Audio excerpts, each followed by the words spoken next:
Hello and welcome to the Huddersfield Town preview show in association with Sportsbroker. I'm joined today by James Beck and Dan Payne of our analysis department at Huddersfield Town. Thank you two, first of all, for taking the time on the day off to speak to me. If you want to just introduce yourselves to the viewers and the Town fans and give an overview of who you are and what your job is. Beck, if we start with you.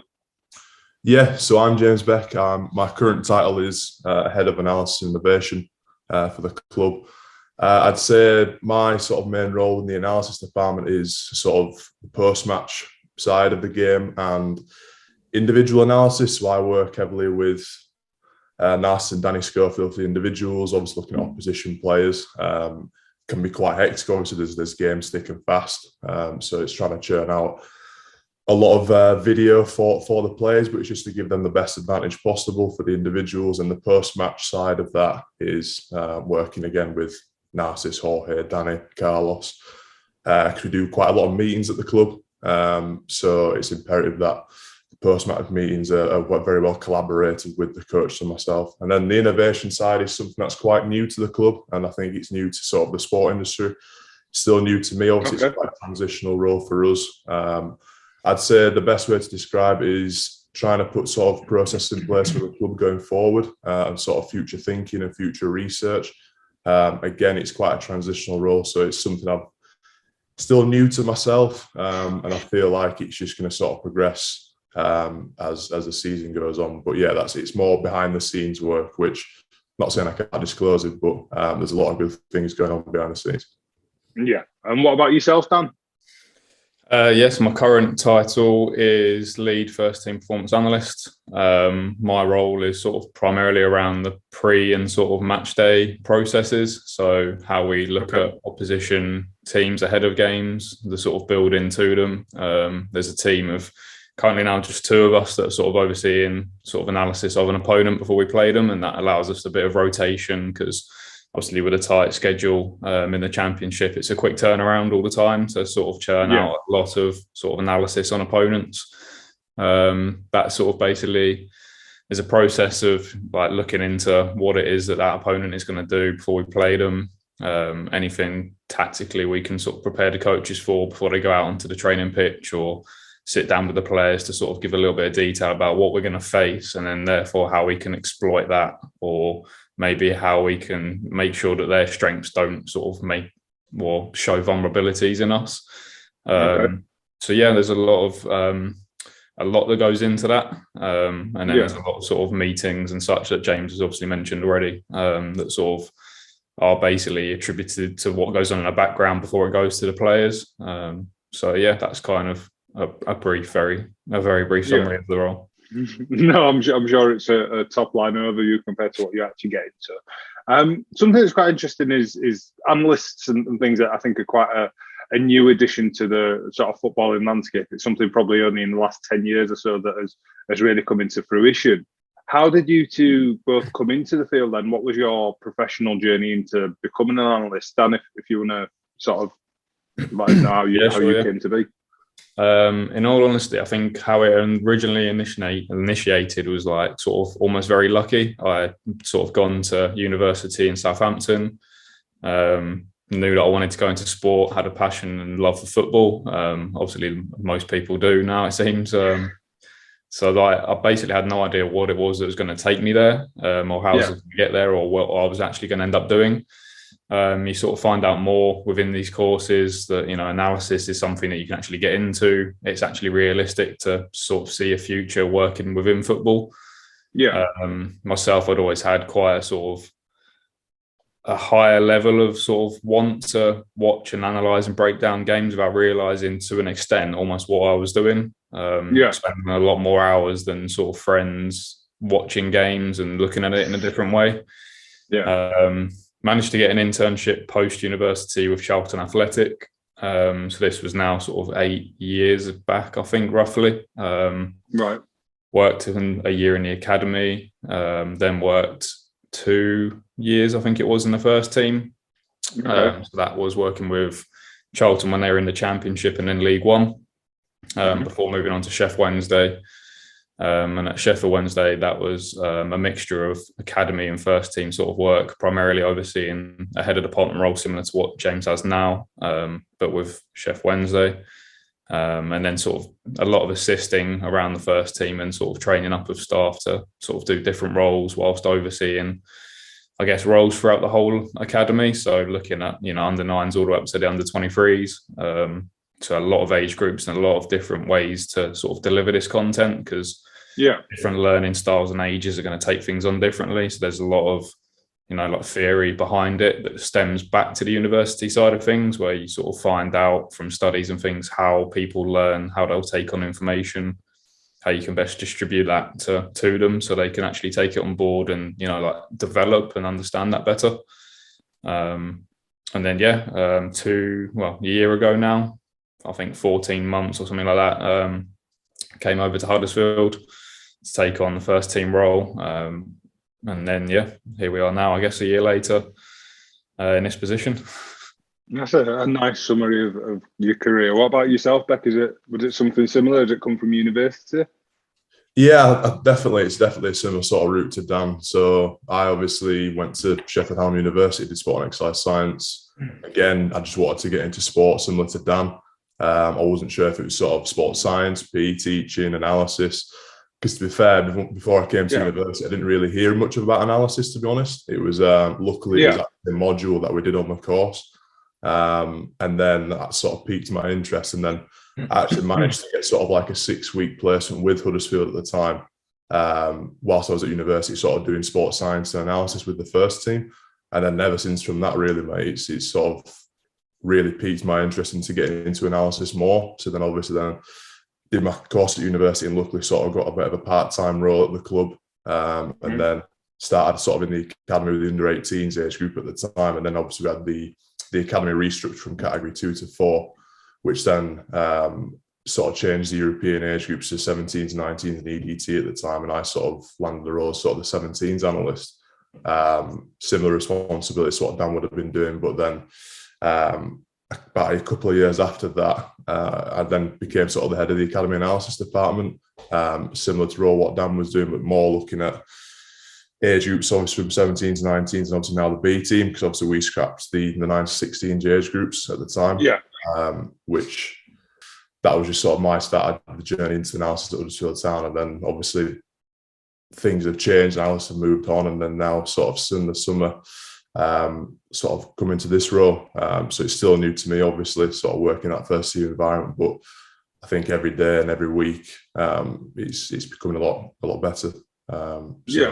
That's sort of my journey into it, to be fair. Huddersfield lad, so it's quite nice to work for the team as well.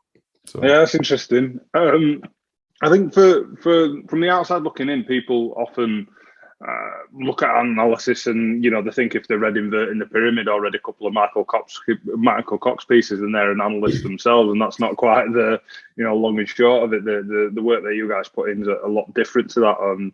And they kind of think what Gary Neville does on Monday Night Football is analysis with the fancy board and stuff, but it's a lot different than that. So Beck, if we start with you, could you kind of run through what your day-to-day actually looks like on a weekday compared to a match day or things like that? What actually goes into your job as an analyst?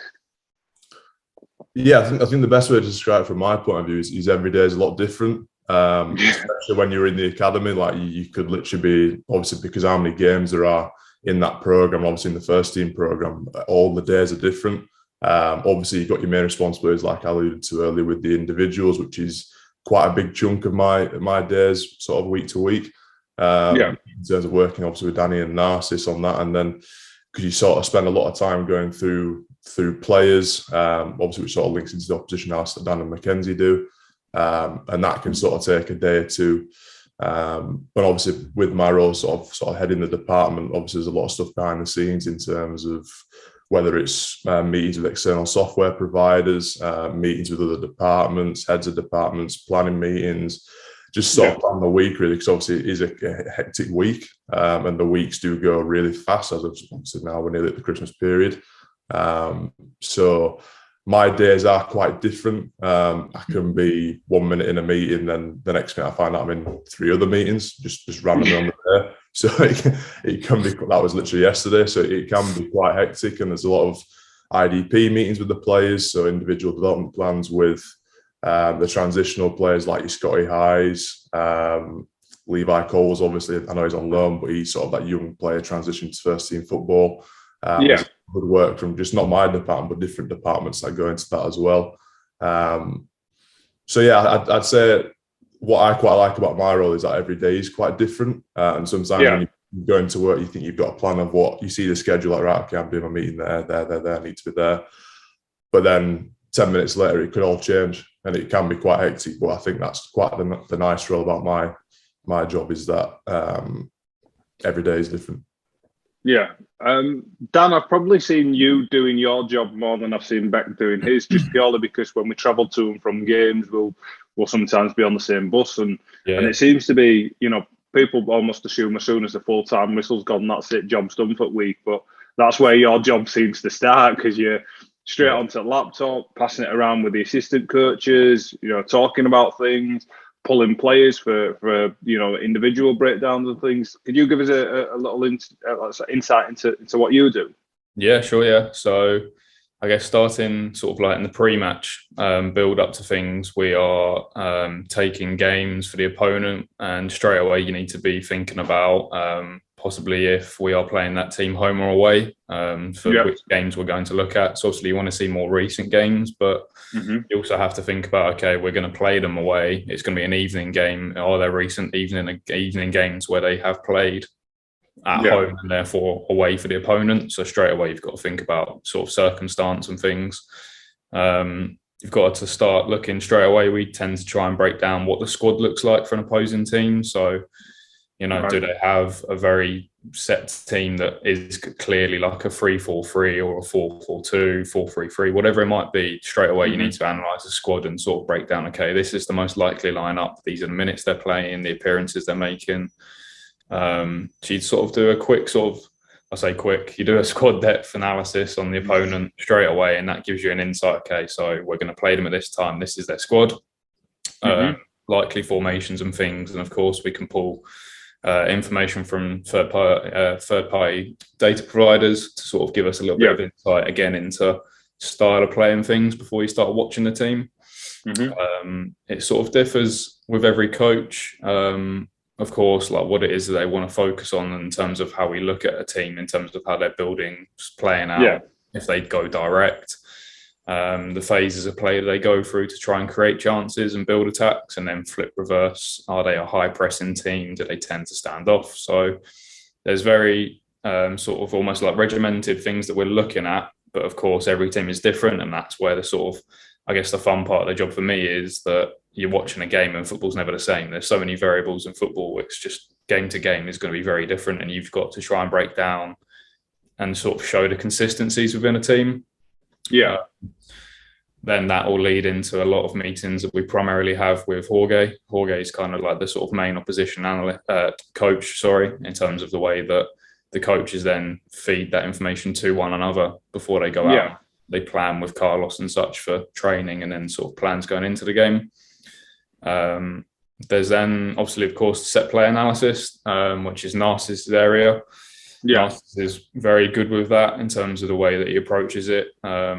He's also become very good over the last sort of season or so in terms of using sports code himself. So he's actually becoming a bit of an analyst himself at times now, which is fantastic. He's really sort of like wanting to use that and sort of assist in a way with us in terms of how we break down the opposing teams in the way that they sort of might structure for a set play, in terms of, like from corners, are they going like a 4-2? Is that quite consistent with the way they attack in the setup in the box?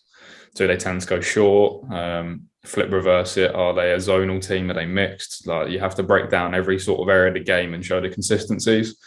So that's kind of like the pre-match, I guess, in a brief summary in terms of how you would look at a team. Carlos is very big on the opposing lineups of a team. So that's all the formational things, the structure in terms of where teams might change in a game for personnel, are the consistencies in terms of what minutes they look to make changes.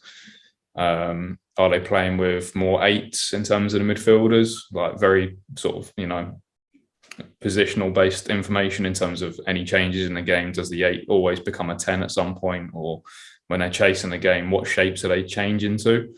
Mm-hmm. So there's a lot of background stuff, again, that sort of where we look over like 10 games roughly for, shapes and changes and things, so that we can really try and nail down exactly what that opponent is going to bring in any circumstance or situation.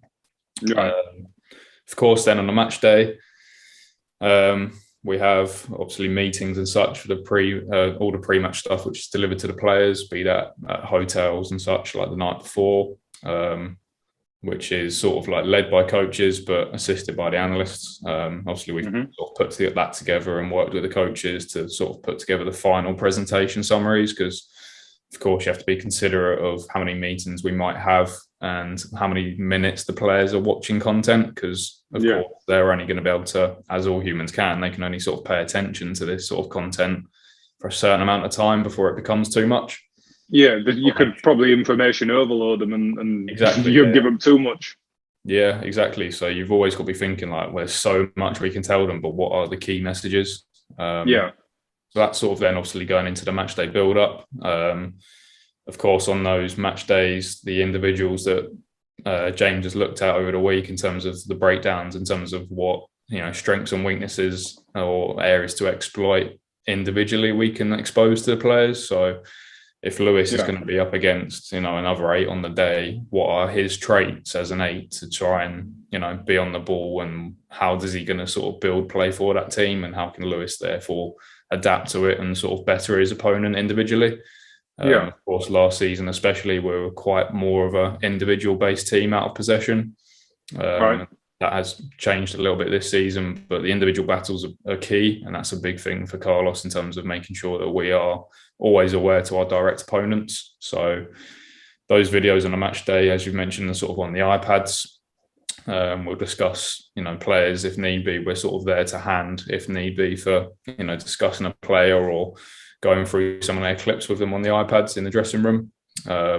Then once myself and Danny usually have gone out and found out what the opposition team is, there's that very quick scramble to make sure, okay, were we prepped well enough to, like, is this what we predicted? Are they going to be slightly different? Is there a formational change? And then straight from that point, it's okay, set plays. Who's going to be whose individual mark now in terms of these are the likely attacking players for them based on their lineup. So we're trying to make things predictable going into that game, so that the last minute decisions are very on point in terms of, okay, this is the message now. This is your marker. This is who you're up against. This is what you can expect in your game. Have you got all the information as a player? Okay, great. That's sort of my job in the dressing room pre-match sort of done. And then, of course, live during the game, we're up on the gantry, of course, covering the game footage-wise, and sort of just making sure that, speaking with Danny, who's usually up with us on the gantries home and away. We're sort of communicating to the bench via Clem, just to make sure that, of course, that the plan that we have is going the way we want it to. Any adaptations and changes, like if the coaches want to see anything, of course, we need to be sending the clips down. It's just constant information, constant sort of making sure that we are collecting everything possible to influence performance and sort of impact the game as much as possible so that we can get the right results. And I've skipped over a lot of things, such as, like working with the goalkeepers. Of course, we have a keeper analyst, Adam. He does all the pre-match stuff around training and sort of going into games. We'll always give the attacking trends of opponents to Clem and the keepers to make sure that they understand, okay, this is how they tend to have their attacks be built. These are their threats. Penalty and free kick analysis. So of course, again, when it comes to Lee being in that situation at the moment where he's in a penalty and he's up against the opposing player, he knows realistically where that player is going to go based on trends of where he has taken penalties in the past. Okay. So, every little area of the game has got to be, really nailed down, and those are the sort of processes we go through to make sure that hopefully the players are getting as much information or the right amount of information as possible. That's really interesting to hear, because that's a part of the game that I'm sure most fans will be aware that happens, but probably not to the extent it happens or to the depth that we go into. And especially with a coach like Carlos, James, is it fair to say that perhaps more than most, information is important to him, and the meetings he does and the preparation that we go into is probably at a higher level and more in depth than other coaches might be comfortable in doing? Oh, 100%, yeah. I think he's very big on the meetings, which from an analyst point of view is great, because obviously you want someone who believes in analysis and wants to, because that's what we're there for. We're there to sort of facilitate the coach's needs. Yes, a lot of meetings do go into games, whether it's sort of like Dan saying, there's a lot of pre-match meetings, or it can be a lot of post-match meetings. But I think, like Dan said, it's just trying to find the right balance in terms of, because if you've got a 3-game week, for example, you can't overload the players too much, because otherwise then the brains are scrambled. Like, you can't have 3 or 4 meetings on a day, because otherwise the mixed messages. So, for example, you got a game on a Saturday and you're doing too many meetings on a Friday evening or Friday daytime, you don't know which game you're looking at. Were you looking at the previous game or the next game? So a lot of work does go into it, which is great. And there's a lot of good work from all the guys that does go into it. It's just trying to find the right balance of what is enough and the length of the meetings as well. Because obviously, like, there's only so much time you can stay switched on for. Of course. Is it better to do a 10-15 minute meeting where it's more visualization? It's like when you mentioned about the Gary Neville stuff on a Monday Night Football, we do a lot of telestration, which sort of brings the clips to life, which is great. Because otherwise, sometimes lads are in meetings and they don't know what they're looking for. But then even just adding the simple of a little circle or a spotlight can just bring it all to life, and it's great. Or on the flip side, you do a meeting that's an hour long, which you sort of lose track of what the actual meeting was. I'm not saying that happens, but it's just trying to find the right balance of what is right and what is wrong for the players. I think the shorter meetings are a lot better. I think the lads can lead the meetings. They know what the message is. It's whether you pick out 3 key objectives, short and sweet, and then you go on to the next game or the next meeting. But yeah, Carlos is massive on the analysis, which is great to see for us. But I think analysis is all about trying to find the right balance of how much he gives to the players and the right information he gives to the players. Dan, when we're in a sort of a 3-game week, or there is, games coming thick and fast as they often do in the Championship, a lot of the post-game stuff that you do, how quickly do we take that message and take the lessons from a game on board, and then how quickly do we then turn attention to the next match? Because as Beck says, we can't be, still living in last week's game. We can't now, 48 hours away from Coventry, still be thinking about Barnsley and all that sort of stuff. I'm not saying it's happened, but just an example. Like, how quickly are you able to do that turnaround? Is it just a quick, digest of what happened in this game, and then now we're looking forward to Tuesday, Wednesday night, and this is the focus now? Yeah. So even during the game when it's live, we are clipping sort of like summary clips, and of course we are impacting at half time in terms of making a playlist of stuff to refer to even at half time, so that we can try and impact the game at that point.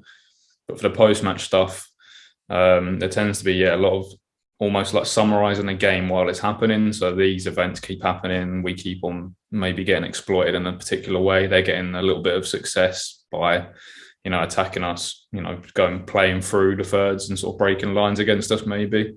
So we're having to sort of almost create a summary before the game even ends, so that straight after that game, the coaches are able to take, the footage with them, various angles of the game, so they can again view it in different ways, be it for the individual battles that they need to inform and analyse post-match, or just the general team stuff from a more tactical view.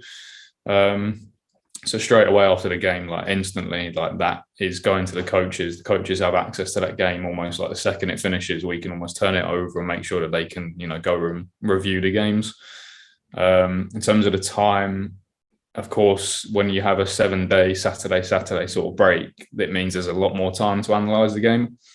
Rightly or wrongly, maybe there should be consistencies within practice in terms of, okay, it doesn't matter if we have 1 or 2 days to analyse this team because we've got, 7 days here between games, or we're actually going Saturday, Wednesday, Saturday. probably you want to have some consistency behind it in terms of making sure that the players aren't, okay, so it's why is it always different? Why are we always over-analysing at different times? So trying to make sure that the players are sort of, given the same consistency, the same messages in terms of these are the meetings, this is how we analyse a team, these are the amount of days we're going to do for that opposing team, and straight after that, okay, we need to forget about that, take the positive messages onto the pitch, make sure that they, go into the next game, but of course, make sure that we are adapting to almost getting rid of any of the weaknesses or areas where we perhaps struggled previously in games. To make sure that we, you're going into the game in the best positive sort of position, in a mental state, and of course as well, just tactically feeling confident going into the next sort of game. So yeah, it can be very different, of course, because you have a lot of time. Saturday to Saturday, there is a lot of time there, because if we're able to do it Saturday, Wednesday, Saturday, and that is an awful process because there's so much to do in such little time. Of course, you do have more time on that 7 days, and naturally there are more things that crop up, and the coaches sort of want to look into other areas, and maybe we need to review like the previous 6-week block in terms of a particular phase in the game. So we might have Danny looking at the playing out, for example, and that's given a little bit more detail and content because we have time to do so. So you almost have to make sure that you have a nice sort of schedule leading into things. You're well ahead of time, and this is the plan. That when we get to this period of time here, 7 to 7 days, or 7 days for the 2 games, we can actually now adapt and maybe look at something different. That's quite interesting. One thing that I wanted to ask either of you, possibly Beck as the head of the department, is a lot of what you guys do is obviously theory-based, but football by its very nature is a practical game and a practical endeavour. How do you've touched on striking a balance a lot, but how does your work then feed into the practical side of it? Because obviously the reason you're doing this is to help them when they're on the field, when they're, be that the match day or training. Do you have any examples of a meeting or a piece of analysis going from you guys to an assistant coach, then going onto the field and doing something on the pitch? Is there a passage of play or something that's happened at some point in the past in the season, all that you could highlight as sort of showing that journey from, Dan or Mackenzie or yourself pulling it up on a screen one day, spotting it, telling Narcissus Jorge or Danny about it, Carlos being, getting wind of it, and then, it finding its way to the players? Is there an example where you can sort of wrap up the process? That's a good question. Sorry for putting you on the spot. No, it's all right. I'm just trying to think. I think instead of it being like a pinpoint moment, I think what I take from the post-match meetings is that, for example, if you're working with sort of Danny Scofield who's looking to play now, I think it's just sort of for the players. For example, if we're in the build phase and we're playing the back three, for example, a lot of the emphasis is on driving and fixing, and sort of trying to drive into the space instead of taking passes earlier. And I think, for example, there might have been a game where I think Levi or maybe Tom Lees, for example, is not stepping in when they've got the space to do so, because obviously by driving into that space, it allows players what we call driving and fixing. So you're fixing opposing players to then create space for the players. And by doing that small detail, can create a lot of good success for us in the build phase. So, for example, like I remember Danny was saying to Levi in one of the meetings, exploit the space, drive into it, because you've got so much time. You're good on the ball. You can carry the ball forward for us, and you can actually commit players, because if teams aren't going to press you, there's no point in releasing the ball too early, because otherwise you're just giving them what they want. So I'd say, for example, I remember Levi not doing it, and then in the next game, he actually then stepped in, started committing players, and then he's breaking line passes. He's playing into, for example, like Toffs on the left-hand side, or the eights like Lewis O'Brien and Hoggy in the midfield, and breaking lines. And then it's allowing them to turn on the half space and drive forward. And even just by that small little detail, something I can think of the top of my head, it just creates so much more success. It actually breaks teams just by that little minute detail. And there's so many more examples of that in what I see in the post-match meetings as well, which I think it's just them small little margins, them little 1% that can change games and can get you 3 points or or cannot get you 3 points. But that's what I would say as an example of what I've seen in post-match meetings. I think exactly on that as well, even with that example with Levi, I think it must have been the Birmingham game. So we absolutely were all over Birmingham in that game, and we should have, that game should have certainly been a game we should have won. But Levi in that game was doing exactly that. He was stepping in and breaking the line. And during the game, we were sort of impacting it in terms of getting Dwayne to step between the lines of their back line and midfield. So it was huge in terms of like how often Dwayne was getting success in just basically exploiting that zone, where the 10 would sort of usually position himself. So Dwayne was drifting across the pitch.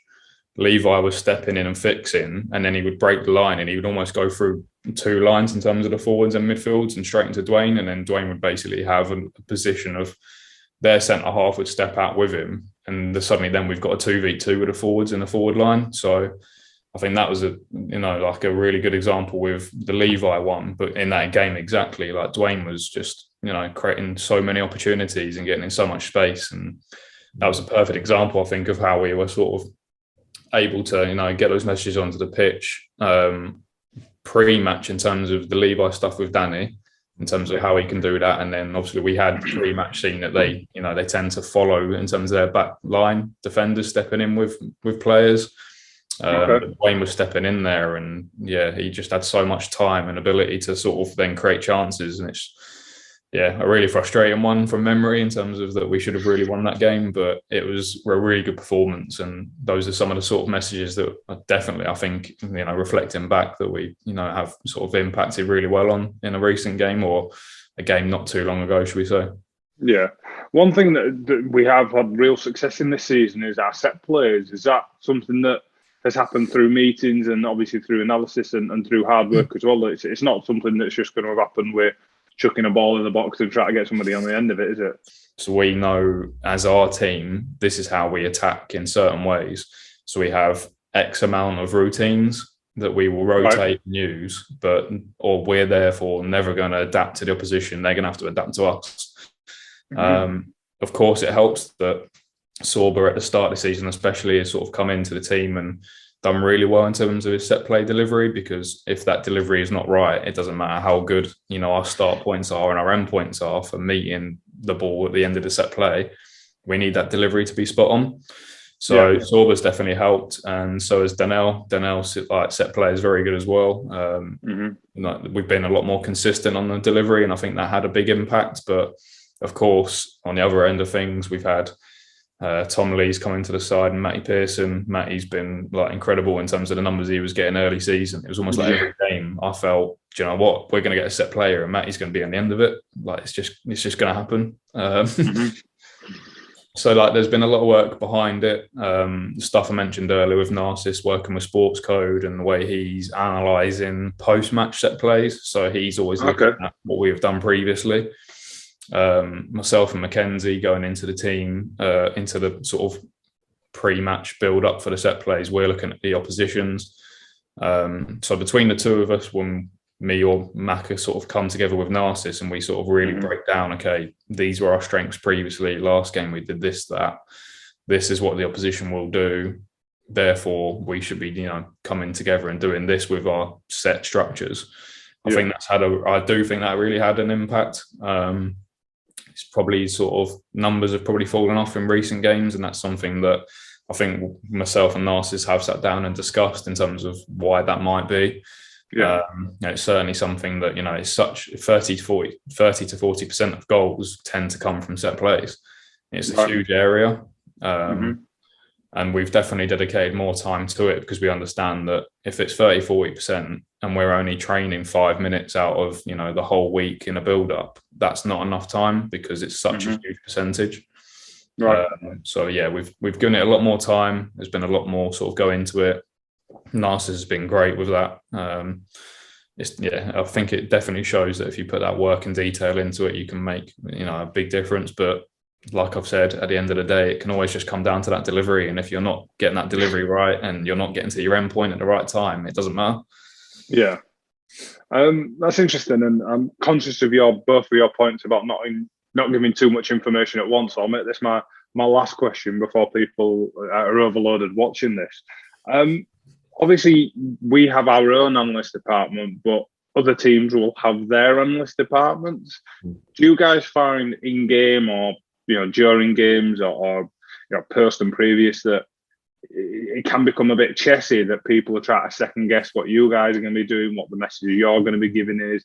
They're trying not to be found out or be too predictable, the same way we will be. Set plays is possibly a good example, Dan. People have sort of perhaps cottoned on to one or two of our set plays and they're defending them better than they may have been doing earlier on in the season.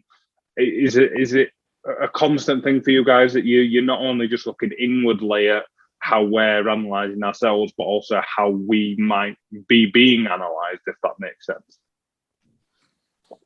Yeah, I'd say so, definitely. I think at the end of the day, I think obviously with the analyst department, obviously his main job is to facilitate the coach and the style of play that Carlos has, for example.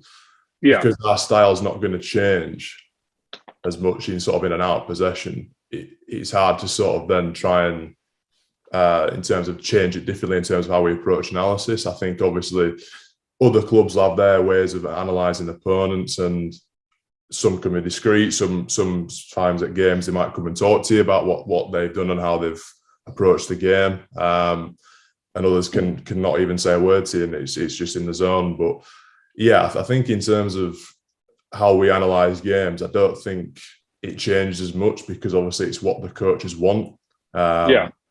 A lot of teams might have it where the analyst has more of an actual input. I'm not saying we don't have an input into obviously the process. Obviously, Jorge and Narcis and Danny are really good with these guys in terms of how they approach the games and sort of can try and sort of drip in little bits of what they think. It's not just the coach's voice and that's it. Some clubs it is. It's just the coach swear nothing. So you literally just have to prep the game how the coach wants it.